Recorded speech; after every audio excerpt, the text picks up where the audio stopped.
बलिदानों का सपना जब सच हुआ था, बलिदानों का सपना जब सच हुआ था, तभी ये भारत देश आजाद हुआ था, तभी ये भारत देश आजाद हुआ था। आज सलाम करें उन वीरों को, आज सलाम करें उन वीरों को जिनकी शहादत से ये भारत देश स्वतंत्र हुआ था, ये भारत देश स्वतंत्र हुआ था।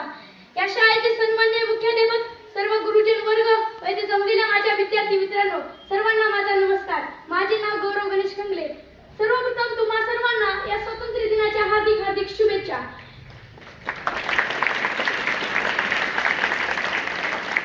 मित्रांनो, 15 ऑगस्ट हा सण आपण आनंदाने आणि उत्साहाने साजरा करतो.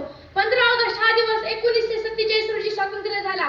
पण 150 वर्ष राज्य करणाऱ्या त्या जुलमी इंग्रजांच्या राजवटीतून आपल्याला मुक्त करणाऱ्या स्वातंत्र्यवीरांनी आपल्या प्राणांची आहुती दिली. तुम मुझे खून दो मैं तुम्हें आजादी दूंगा असे म्हणणारे नेताजी सुभाषचंद्र बोस, नेताजी सुभाषचंद्र बोस इन्कलाब जिंदाबाद असा हसत हसत नारा देऊन फासावर चढणारे राजगुरु सुखदेव यांच्यामुळेच हा दिवस पाहायला मिळतो आणि अनेक क्रांतिकारांमुळेच 15 ऑगस्ट 1947 रोजी आपला भारत देश स्वतंत्र झाला. पण स्वातंत्र्य संविधानाविना अपूर्ण. जसे कुटुंबाला एका कुटुंब प्रमुखाची गरज असते, तसे या भारताला एका संविधानाची गरज होती. आणि ते संविधान लिहिण्याचे काम राज्यपंडित विश्वरत्न बाबासाहेब आंबेडकर यांनी 2 वर्ष 11 महिने 18 दिवस या कालावधीत पूर्ण केले. रक्ताने लिहिला आहे भारत देशाचा इतिहास, रक्ताने लिहिला आहे भारत देशाचा इतिहास. कित्येकांनी घेतले मृत्यूचे फास, कित्येकांनी घेतले मृत्यूचे फास. चला करूया संविधानाचा आदर आज, चला करूया संविधानाचा आदर आज. त्याने दिला आपणास जगण्याचा शिकण्याचा अधिकार, त्याने दिला आपणास जगण्याचा शिकण्याचा अधिकार. मित्रांनो, 15 ऑगस्टला फक्त झेंडा फडकवल्याने, हा सण साजरा केल्याने आपली भारताबद्दलची कर्तव्य संपली का? तर मुळीच नाही, तर मुळीच नाही. मित्रांनो, आपल्याला भारताच्या प्रगतीसाठी, विकासासाठी प्रयत्न केलाच पाहिजे, त्यासाठी झटलेच पाहिजे. मित्रांनो, भ्रष्टाचार, स्वच्छता, बालविवाह हे भारताच्या विकासासाठी आडवे येत आहेत.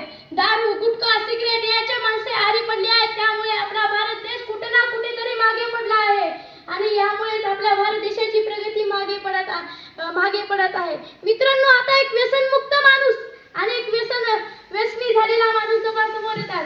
व्यसनमुक्त माणसाने ज्याला म्हणले दारू बाद असते, व्यसनी माणूस म्हणतो कशी बाद असते. व्यसनमुक्त माणसाने म्हणले 2 ग्लासात दारू घेतले, एका ग्लासामध्ये दारू आणि एका ग्लासामध्ये पाणी घेतले. दोन्ही ग्लासमध्ये किडा मुंग्या टाकल्या. दारू ज्या मध्ये होती त्या ग्लासमध्ये किडा मुंग्या मेल्या आणि ज्या ग्लासमध्ये पाणी होतं त्या ग्लासमधल्या किडा मुंग्या जिवंत असत्या. तर एवढी बाद असते दारू असं व्यसनमुक्त माणसाने म्हटले. तुला काय समजलं? व्यसनी माणसाने म्हटलं मला समजलं. दारू पिणं काही किडे मुंग्याचं काम नाही, त्याला फक्त मर्दाचं काळीज लागतं. याच्यामुळे आपला भारत देश अप्रगत होत आहे, याच्यामुळेच आपला भारत देश कुठे ना कुठेतरी मागे राहत आहेत. असे आहेत आपल्या भारतातली माणसं. शिवाजी महाराजांची मावळे कशी होती? सकाळी लवकर उठे, रणांगणात सुटे, तलवार तुटे पण मागे नाही येते. आताची मावळे कशी आहे? उशिरा उठे, दारूच्या अड्ड्यावर सुटे, बाटली फुटे पण व्यसन काय नाही सुटे.